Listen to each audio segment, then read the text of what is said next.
egotist.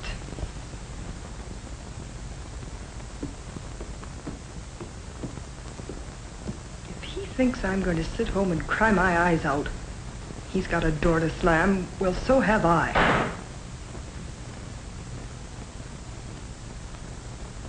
I can make my own living just as well as he can make his. He ought to be glad I'm working. Just because he can't stand competition, he wants me to quit. My work isn't important enough. I'm only a woman. But he, the man, is boss. He'd like me to be a slave to the house while some cutie on the paper whispers into his quarter ear. Look at this mess. The way he throws his clothes around. It wouldn't hurt His Highness a little interest in the house. I'm the one who's married, but he can act as if he were single. He wouldn't dream of wearing a wedding ring, no matter how much I tell him I like it. But I'm as good as he is. I've got a brain of my own, and I intend to make the most of my life, too. Yes, I want a home and kids, but I'm not going to be a fool like Mother, bending over a washtub all her life while Dad went around as free as air. A woman's place is in the home. Why, His Highness ought to wear side whiskers and carry a gold-headed cane. If he thinks I'm going to obey his every command, he can get right out of my life. And I mean it, right out of my life.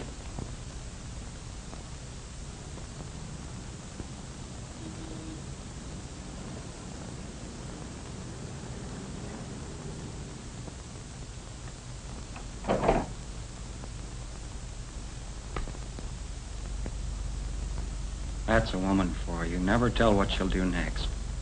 And all the time I thought she was so sweet and tender. What a temper. Lucky I ducked out when I did. How could I win? I'm only a man. Oh, well, the copy won't wait. Where do women get the idea that they wear the pants? Must be her diploma. To a man, it's a piece of paper, but Virginia, she's got the world at her feet. The way she hangs on to her name, you'd think it was a shame to be a Jackson. I write the copy, but it comes out as a picture story by Virginia Chase. She'd break her neck for a good shot, but our home is like a bachelor rooming house. It's about time she learned what comes first, marriage or her job. Everybody else leads a normal life. Why can't we? I'm fed up with warmed-up leftovers and dishes in the sink. She can't even find time to sew on a button for me. How Mom used to take care of Dad, and how happy both of them were. Virginia's got no such respect for a man. What was she thinking of when she said, I do? A roommate to help with the dishes? What does a man work for? Beating his brains out to make something out of himself if his wife doesn't look up to him. Instead, she competes with me and makes a half man out of me and a half woman out of herself. And I, like a fool, thought I was getting a wife. I'll show her who's boss, even if we wind up in the courts. This wasn't the first time that Jackson's marriage had shown signs of cracking. And the next morning, as had happened many morning afters, they were assigned to the same story. Here they were. Who was to blame? Neither and both. Each one felt he was being asked to give up more than he could afford. Yet almost without knowing why, they moved toward each other and fumbled for some way of coming closer together. Let's go someplace and talk, Mike said.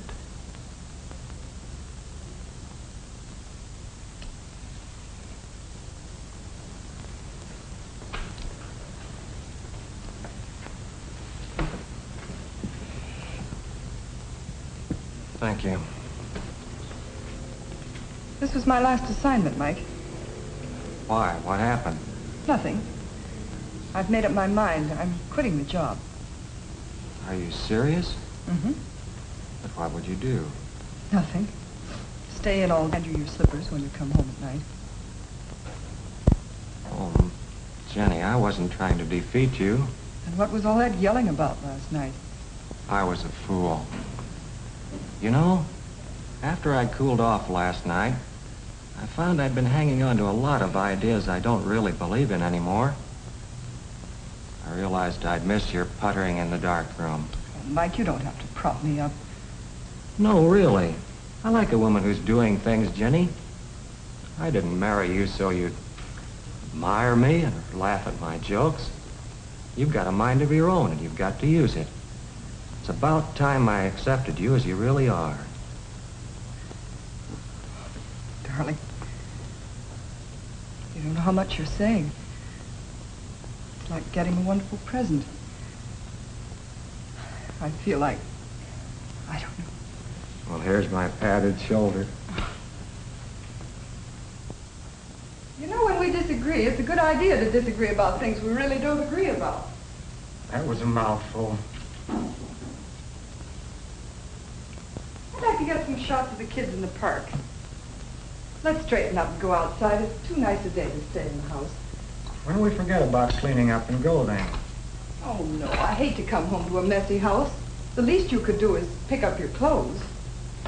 And the least you could do is to forget about your job on Sunday. I hate weekends like this. So, you didn't mean a word of what you said yesterday, did you? No, that's not what I meant. But can't we have a little bit of a family life, at least on Sunday?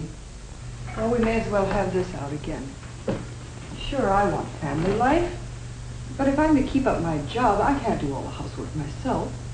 You've got to do the few things I ask you to, Mike. Are you trying to boss me again? Oh, Mike. Okay, Jenny.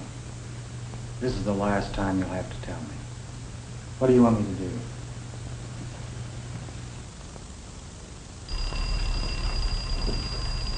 Okay, we're up. Jenny, you're doing things to me. A year ago, I'd have heard that alarm in my dreams and slept on. I feel good, too. I feel like splurging tonight. It's payday. But we were out only day before yesterday. Every day seems payday to you. One day we go out, the next day you buy a chiffon nightgown. But we never save a penny that way. It's my money. Our toast's gonna burn. Don't run away. I want this straightened out. I thought you weren't gonna mold me anymore. You got a cigarette? No, you haven't brushed your teeth yet. And don't change the subject. Do I look good in a chiffon nightgown, or don't I? Or don't you notice anymore? I do, dear. I didn't mean to pick on that. I'm just trying to make $1 worth a buck. That's my point. Well, how do we do that? It's something we'll have to find out. Well, I think it's just one of the things we'll have to work out. Breakfast will be ready in a minute. You waste as much money as I do, Mike, and you know it. Who, me? Yes, how about all your taxi cabs and fancy lunches and cocktails and things? Oh, that's a business investment. You mean an alibi, don't you? All right, so I've got no head for money. Oh, now don't get cross. I'm not trying to start an argument. From now on, why don't we both write down every cent we spend? That won't help. We'll just spend it anyway. Well, what will help? A budget. Oh, that would depress me, Mike. I feel like it depended on an allowance. That's the only thing that'll make a marriage like ours work. What about love? Doesn't that come first? Of course. It's got to rest on a balanced budget.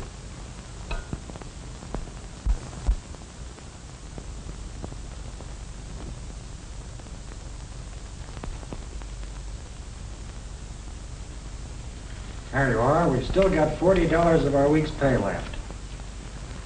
And mind you, that's after all bills are paid. Doctor, your allowance and mine, everything taken care of. Now what are we going to do with all this money? Tell you what, you just write down everything you've ever wanted. All right. I like this part of it. Go ahead, just splurge. I'll write mine down, too. Let's see. Rolleiflex, fur jacket, some new china. Hey, this is fun. Wait a minute. We wanted a vacation. We must save something for a vacation. Yes, I need a vacation, too. Oh, I see. You mean we have to cut out something. And Jenny, another thing, remember? A house, and a kid, or kids, and a car. We've got to start saving. And all that out of $40? A week. Don't forget, that's a lot of money in a year. We can cut down on our allowance, too. Look, if I cut down on cigarettes, on cabs, I bring in another $10. Well, that's $500 a year. Let me see the food budget.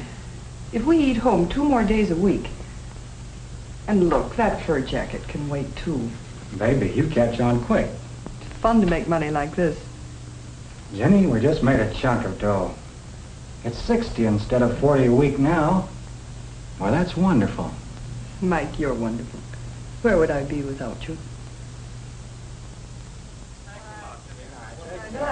Bye.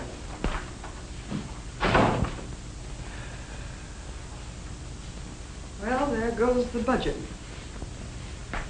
It's your idea. That city desk friend of yours, the one that was making passes at Marge, I thought he was disgusting. But you must know that genius photographer friend of yours bores me stiff. Why do we have to have 2 sets of friends anyway? That's right, why?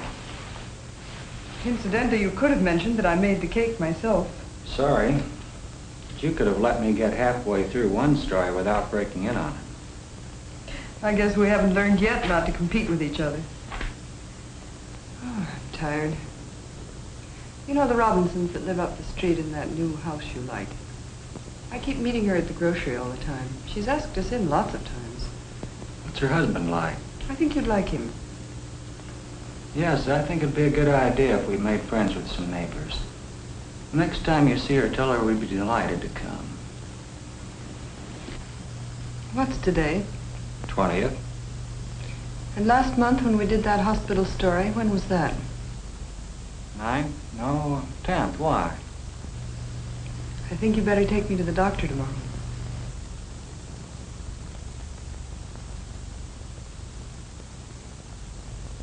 It's 7 years now since the Jacksons decided to work at their marriage. It's no coincidence, perhaps, that for the last 7 years, the marriage has worked for them. Not perfectly, of course, but well enough. They were tough years, too, full of crises and the normal run of trouble, but the Jacksons took them in stride. Mike has won his promotion by hard work, the same way he has made himself a happy home. A little luck, but mostly sweat and tears. There have been 2 additions to the family. Tom is 7 and a budding Tarzan. Mike gets a kick out of seeing young muscles and skills develop. He can nearly remember when he was 7 himself. So long, fella. Be seeing you. They get along pretty well, these male Jacksons. With themselves and with their womenfolk.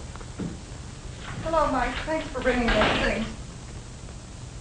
The couple still need kid gloves from time to time, but they figured out ways to handle ticklish situations. Virginia's apron, when it's worn astern, means, take it easy, I need tender love and care tonight.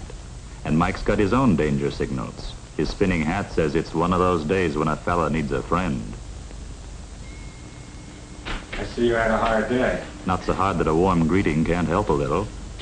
Let me finish this. I'll be with you in a minute. And even now, Can't you teach Tom to keep his junk out of the way? Why don't you watch where you're going? Tom's part of this family, too, you know. But he has to learn to keep order someday. Well, he will, but losing your temper won't do it. but nowadays such scenes don't end with one of them sulking. Their relationship isn't brittle, always at the cracking point like it used to be. Mike isn't troubled by the fact that Virginia still has her own work to do once in a while. They've long since stopped worrying about who's breadwinner and who's housemaker. Mike's dignity is much more flexible since he discovered that a wet baby loves whoever changes her, male or female.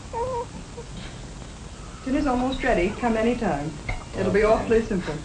He learned his techniques when Tom was an infant, and he's mighty proud of his tender touch. Why not? Some guys boast of their sensitivity to the feel of a fishing line. Mike thinks handling a prima donna is even trickier. Home life at the Jacksons, like most American home life, is a curious jumble of interests and needs. To make it everybody's family table takes a lot of doing. Mike and Virginia have learned they could make it theirs by being aware of everybody else's wants.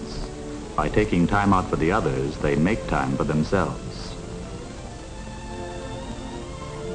These days, Virginia is proud of Mike's success. They're not competing anymore. Why should they? Budgets and careers and differences of personalities don't have to mean trouble. It's a good deal for both, this partnership without a boss. The fruits of adjustment are a little noisy, but mighty sweet.